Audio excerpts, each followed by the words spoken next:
UP के सभी लोगों से प्रार्थना, पहली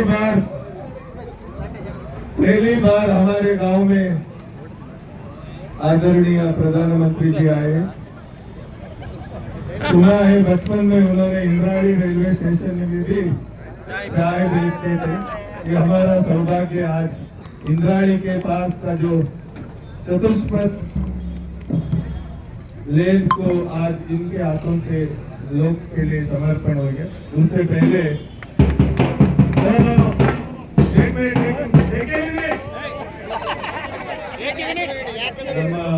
ಮೊದಲು ಮಾಜಿ ಸಂಸದರು ಈ ಚತುಷ್ಪಥ ರಸ್ತೆಯನ್ನ ಒಂದೇ ತಿಂಗಳಲ್ಲಿ ಮಾಡಿ ಮುಗಿಸಲಿಕ್ಕೆ ದೊಡ್ಡ ಕೆಲಸ ಮಾಡಿದ ಶೋಭಾ ಕರಂದ್ಲಾಜೆಯವರು ಸಖತ್ತಾಗಿ ಪ್ರಧಾನಮಂತ್ರಿಯವರು ಇರುವ ಕಾರಣ ಹಿಂದಿಯಲ್ಲಿ ಮಾತಾಡಬೇಕಾಗಿ ಕೇಳಿಕೊಳ್ತಾರೆ.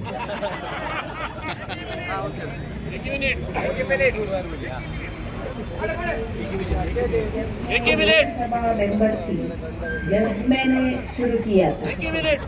आज मैंने हमारा येडियुरप्पा जी से कहा कि हमें लोगों ने मोदी जी को देखकर ही वोट दिया है, इसलिए मोदी जी के हाथों से ये ब्रिज का उद्घाटन करेंगे।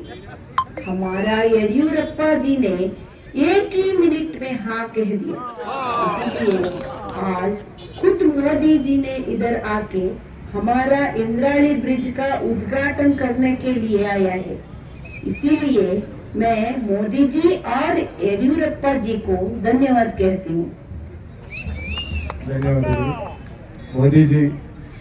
हमारे गांव के कांग्रेस वालों ने सोचा था ब्रिज नहीं होगा, इसलिए भीख मांगे थोड़ा पैसा इकट्ठा किया है, वो आपको देंगे। वो पीएम केयर्स फंड है ना, आप उसमें इस्तेमाल कर सकते हैं। आंसर और ಕೊಡಬೇಕು ಚಪ್ಪಾಳೆ ತಟ್ಟಬೇಕು ಹುಡುಗಿಯವರು।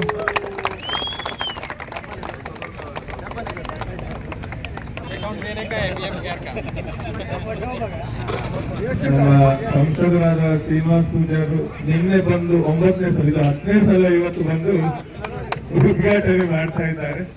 ಹಾಗಾಗಿ ಈ ಕಾರ್ಯಕ್ರಮವನ್ನ ಇಲ್ಲಿ ಅಂತ್ಯಗೊಳಿಸುವ ಮೊದಲು ನಮ್ಮ ನಗರಸಭೆಯ ಮಾಜಿ ಅಧ್ಯಕ್ಷರು ಮೀನಾಕ್ಷಿ ಮಾಧವ್ ಅವರು ಸನ್ಮಾನ್ಯ ಪ್ರಧಾನಿಯವರಿಗೆ ಕತ್ತರಿಯನ್ನು ಕೊಟ್ಟು ಟೇಪ್ ಕಟ್ ಮಾಡಿದ ನಂತರ ಜೋರಾದ ಚಂಡೆ ಮತ್ತು ವಾದ್ಯದೊಂದಿಗೆ ನಾವು ಈ ಚತುಷ್ಪಥ ರಸ್ತೆಯಲ್ಲಿ ಸಂಚಾರ ಮಾಡಲಿಕ್ಕಿದ್ದೇವೆ। ಎಸ್ ಚಂಡೆ